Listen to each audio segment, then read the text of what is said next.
Para po mga bossing ko, masigit na maging masagana ang ating pong pamumuhay, ako po may tuturo sa inyo mga bossing ko na mainam na subukan nyo po itong gawin.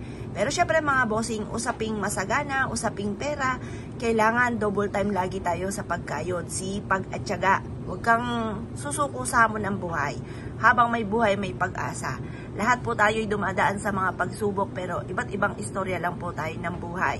Kaya lalo kang kakapit sa mahal na Panginoon upang sa ganon, kayo po yung masigit na maka-attract ng swerte lalo na sa pera.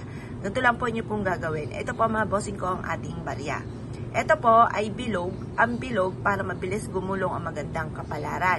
Mix po ang kulay nito, meron siyang silver, meron siyang gold at meron siyang rose gold. Ang silver ay nagtataboy ng mga negatibong enerhiya. Sa mga gumagamit ng kaliwa, takot po dyan mga bossing ko sa silver ang mga gumagamit ng kaliwa. Kaya kailangan meron tayong silver. Tapos ang gold naman ay para sa kasaganahan. Ang rose gold naman mga bossing ko ay mabilis sa solusyon sa mga problema.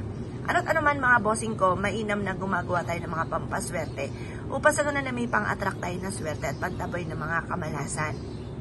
Ito po mga bossing ko, masasabi ko lamang, kailangan kapag ikay gumawa ng mga pampaswerte ay positive ka lamang. Alisin ang mga nega na nagaganap sa buhay po ninyo. Ngayon po mga bossing, kung isa ka sa mga naniwala sa mga gatong mga pamamaraan, umarap ka sa gawin silangan ng mga bandang 6:30 or kaya po ay alas 7. Mag-wish ng mula sa puso. Sabihin nyo po direct to the point ang inyo po mga ninanais. Halimbawa, magkaroon ako ng napakaraming pera at hindi na ako muli mangungutang pa. Ganon mga bossing. Laging tatandaan, kung marami ang pangarap, marami rin ang kayod. Ngayon pa mga bossing, mag-wish na kayo direct to the point, magkakaroon ako ng malaking bahay. Or magkaroon ako ng malaking bahay. Ganun pa mga bossing, magkaroon ako ng negosyo na dito na ako yayaman. Iaadya ako nito kung sa lagi ako isuswertihin. Hindi na kami magkakaroon ng karamdaman at magkakaroon kami ng napakahabang buhay. Ganon ang mga pag-wish mga bossing. Pagtapos na kayo mag-wish mga bossing ko, ibilad po ito sa sinag po ng araw. At pagkatapos mga bossing ko ng alas 8 ng umaga, kunin nyo po yan. At ilagay nyo po ito mga bossing ko sa may altar po ninyo.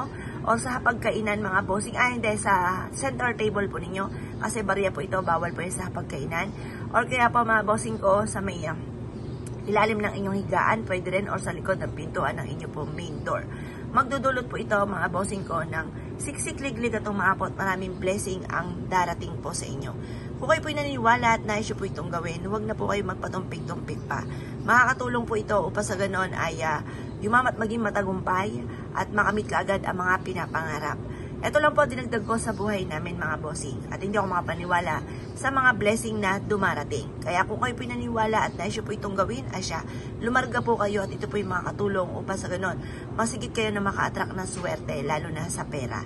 Kaya kung kayo pinaniwala mga bossing, asya, good luck po sa iyo po lahat.